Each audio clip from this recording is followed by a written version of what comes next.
તો અમદાવાદમાં અસામાજિક તત્વોને હવે પોલીસનો કોઈ જ ખૌફ નથી રહ્યો, કોઈ જ ડર નથી રહ્યો।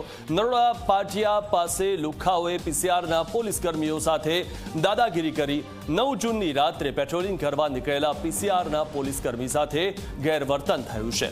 પોલીસ કર્મીઓને અસામાજિક તત્વો અપશબ્દો કહેતા હોવાનો વિડીયો પણ અસામાજિક તત્વોથી डरीने पोलीस भागती पण नजरे पड़ी અને આ જે વિડિયો છે તે વાયરલ થયો છે। ત્યારે સૌથી મહત્વની વાત એ છે કે પોલીસને હવે સુરક્ષા આપવી પડે તે પ્રકારની સ્થિતિ આવી ગઈ છે।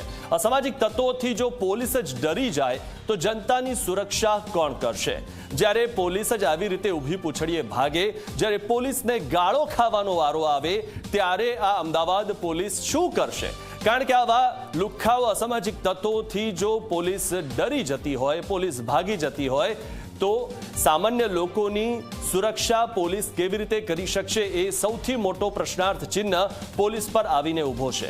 પોલીસને અસામાજિક તત્વો અપશબ્દો કહી જાય કેવી રીતે ચાલે આ સૌથી મહત્વનો સવાલ છે।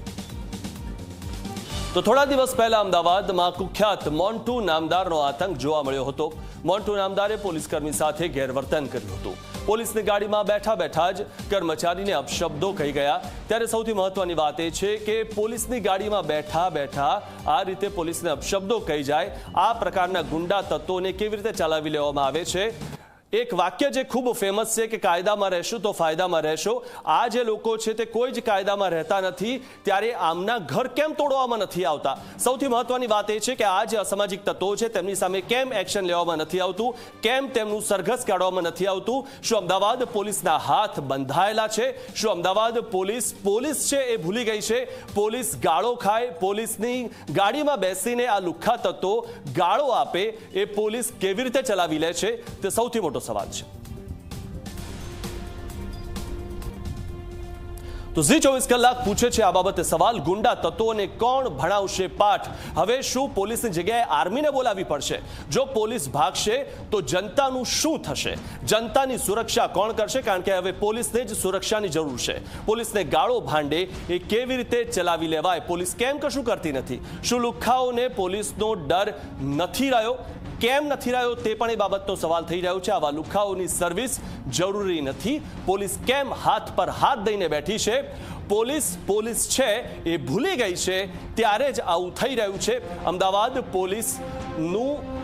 પોલીસને એ ખબર નથી કે તે પોલીસ છે અને આવા ગુંડા તત્વોને સીધા દોર કરવાનું જ તેમનું કામ છે। ત્યારે સૌથી મહત્વની વાત એ છે કે આવા અસામાજિક તત્વોથી જો પોલીસ ડરી જાય, તેમની ગાળો ખાય તો સામાન્ય લોકો ક્યાં જાય તે સૌથી મોટો સવાલ છે।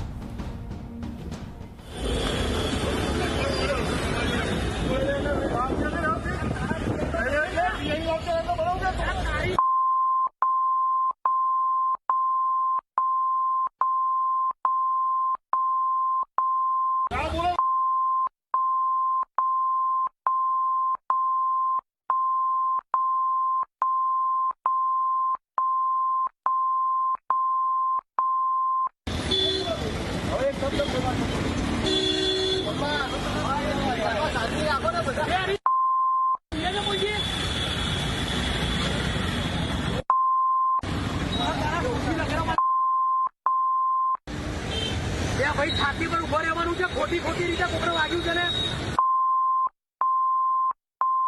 તારા બાપની પર છાતી પર ઉભો રહેલો ક્યારથી આવ્યો? એ ક્યાંથી આવ્યો?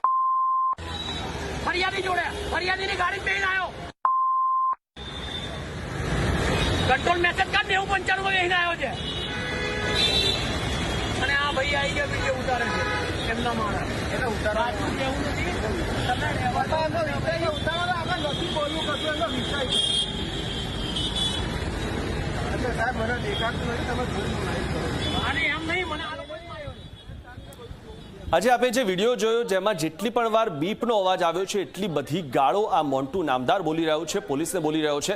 અમદાવાદ પોલીસને હવે સુરક્ષા પૂરી પાડવાની જરૂરિયાત ઊભી થઈ ગઈ છે।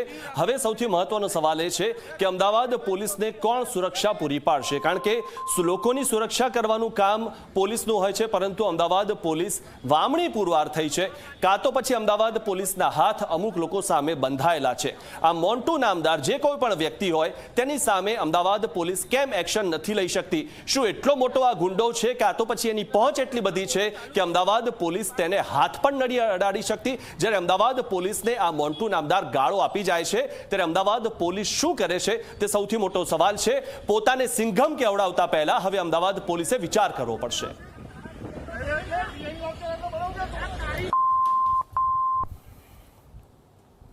તો વિડીયોમાં દેખાતા પીસીઆર વાન મુદ્દે હવે નવો વળાંક આવ્યો છે. પીસીઆર વાન નરોડા પોલીસ સ્ટેશનની ન હોવાનો ખુલાસો થયો છે. આ વાહન કોનું છે તેને લઈને તપાસ ચાલુ છે.